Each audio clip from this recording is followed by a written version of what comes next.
কোরআন শরীফ ছুঁয়ে আমাকে মানে বউ হিসাবে মানে লিসালা তাই বলো। আচ্ছা।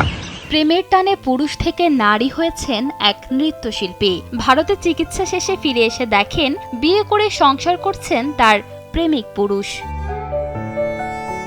জানা গেছে স্কুল জীবন থেকে নৃত্যশিল্পী ফিরোজ আহমেদ ও বিপ্লব হোসেনের প্রেম। দীর্ঘ 17 বছরের এই প্রেম বৈবাহিক সম্পর্কে রূপ দিতে প্রলোভনে পড়ে লিঙ্গ পরিবর্তন করে ছেলে থেকে মেয়ে হয়েছেন নৃত্যশিল্পী ফিরোজ আহমেদ। কিন্তু শেষ পর্যন্ত কথা রাখেননি প্রেমিক বিপ্লব হোসেন।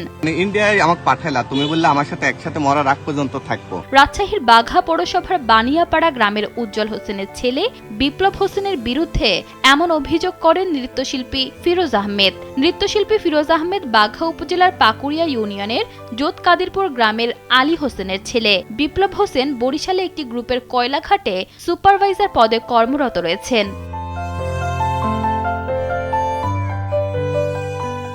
ফিরোজ আহমেদ পুরুষ থেকে নারী হওয়ার জন্য অস্ত্রোপচার ও হরমোন চিকিৎসা নিতে ভারতে যান। সেখানে চিকিৎসাধীন থাকার সময় প্রেমিক বিপ্লব হোসেন অন্য এক মেয়েকে বিয়ে করে সংসার শুরু করেন। লিঙ্গান্তর হয়ে বাড়ি ফিরে প্রেমিকের এই বিয়ের খবর পেয়ে ফিরোজের মাথায় যেন আকাশ ভেঙে পড়ে। ফিরোজ অভিযোগ করেন বিপ্লব তাকে বিয়ে করার আশ্বাস দেওয়ায় তিনি লিঙ্গ পরিবর্তন করে ছেলে থেকে মেয়ে হয়েছেন। কিন্তু বিপ্লব অন্য মেয়েকে বিয়ে করে তার জীবন ধ্বংস করে দিয়েছে। এছাড়াও তার উপার্জিত প্রায় 50 লাখ টাকা আত্মসাৎ করেছে।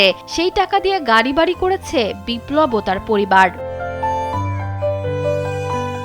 তবে এসব অভিযোগ অস্বীকার করেছেন বিপ্লব হোসেন। ফিরোজ তাকে জিম্মি করে টাকা আদায়ের চেষ্টা করেছে বলে পাল্টা অভিযোগ করেন তিনি। তবে ইতোপূর্বে ফিরোজের সঙ্গে সম্পর্কের কথা স্বীকার করেছেন।